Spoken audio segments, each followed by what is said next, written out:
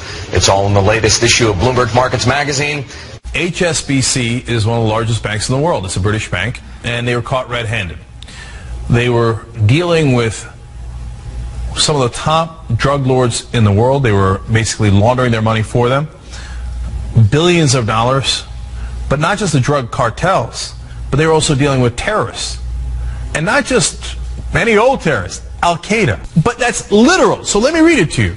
Here is The Guardian explaining the story. U.S. authorities defended their decision not to prosecute HSBC for accepting the tainted money of rogue states and drug lords on Tuesday, insisting that a $1.9 billion fine for a litany of offenses was preferable to the collateral consequences of taking the bank to court. Collateral consequences? What the hell are you talking about? Well, they explain. Had the U.S. authorities decided to press criminal charges, HSBC would almost certainly have lost its banking license in the U.S., the future of the institution would have been under threat, and the entire banking system would have been destabilized. Holy cow, do you understand that? That means they have a license to commit any crime they like within the bank. Because they're saying HSBC is too big to fail and too big to jail. They're above the law, literally. They continue. HSBC, Britain's biggest bank, said it was profoundly sorry for what it called past mistakes that allowed terrorists and narcotics traffickers to move billions around the financial system and circumvent U.S. banking laws. What a joke. And then you might think, hey, $1.9 billion fine. Oh, wow, record, that's huge, isn't it? No, last year alone they made $21.9 billion in pre-tax profits. It's a month, 4 weeks of their profits. So they make billions upon billions of dollars doing these, and then they give a small amount of it back and then laugh at you in your face. But wait. No, let's be fair. There's a little extra punishment for the executives. The bank's top executives will defer part of their bonuses for the whole of the 5-year period. Oh, well, ladies and gentlemen, we got them. I didn't know they were deferring a part of their bonus. Well, okay, then deal with Al-Qaeda all you like. BCCI سے کیا سبق ملتا ہے؟ آپ کو ہر وقت بہت محتاط رہنا ہے. اگر اتنے بڑے بینک کو اس قدر امتیازی سلوک سے برباد کیا جا سکتا ہے تو کل یہ کام کسی بھی اسلامی بینک کے ساتھ ہو سکتا ہے. بینکنگ کے تمام قواعد کی سختی سے پابندی کریں. کیا پتہ اگلا نمبر آپ کے بینک کا ہو. کیا پتہ یہ کام شروع ہو چکا ہو. کیا پتہ آپ کے بینک کی فائل کھل چکی ہو اور اس فائل میں پہلا نام لکھا ہو عبد الکریم ٹنڈا. عبد الکریم ٹنڈا کی گرفتاری کو سرکشا ایجنسیاں ایک بڑی کامیابی مان رہی ہیں. لندن میں داؤد کے خاص آدمی اقبال مرچی کی موت کے بعد اب ٹنڈا کے پکڑے جانے کے وہاں ڈان ابراہیم کے لیے بڑا جھٹکا اسے دیکھا جا رہا ہے. وہیں یہ گرفتاری سرکشا ایجنسیوں کے لیے ایک بڑی کامیابی ہے. ٹنڈا کو 3 دن کی پولیس کسٹڈی میں بھیجا جا چکا ہے. اب وہ 1993 میں ممبئی میں جو سیریل ٹرین بلاسٹ ہوا تھا اس میں یہ شامل ہے, اس میں وانٹڈ ہے. دہلی بم بلاسٹ 1997 اور 1998 میں جو بلاسٹ ہوئے تھے, اور اس کے علاوہ سیریل بامبنگز ہوئے تھے جو اتر پردیش میں اور ہریانہ کے پانی پت, سونی پت, پنجاب میں لدھیانہ, حیدرآباد, کئی جگہوں پہ کے جو کیسز ہیں اس میں یہ وانٹڈ ہے. ٹنڈا لشکر طیبہ کا بڑا کمانڈر تھا. وہ سیدھے بھارت میں لشکر طیبہ کے چیف اعظم چیمہ کو رپورٹ کرتا تھا. ٹنڈا لشکر کے آپریشن چیف ذکی الرحمان لکھوی کے بھی قریب تھا. ٹنڈا کے پاس سے پاکستان کا فرضی پاسپورٹ بھی ملا ہے. عبد الکریم ٹنڈا کی گرفتاری کے فوراً بعد ہندوستان کی سیکیورٹی ایجنسیز نے وہاں کے میڈیا کو ایک خبر لیک کی اور جو کئی اخبارات میں چھپی. میں انڈین ایکسپریس سے آپ کو پڑھ کر سناتا ہوں کہ وہ خبر کیا تھی. He has been described with many names and allegedly had many passports. In Pakistan he was Amir and preached at madrasas on the outskirts of Karachi, where he has a shop. The report cites an account in the name of Abdul Quddus at Allied Bank and Mizan Bank, Karachi. This is the name on passport allegedly seized from him.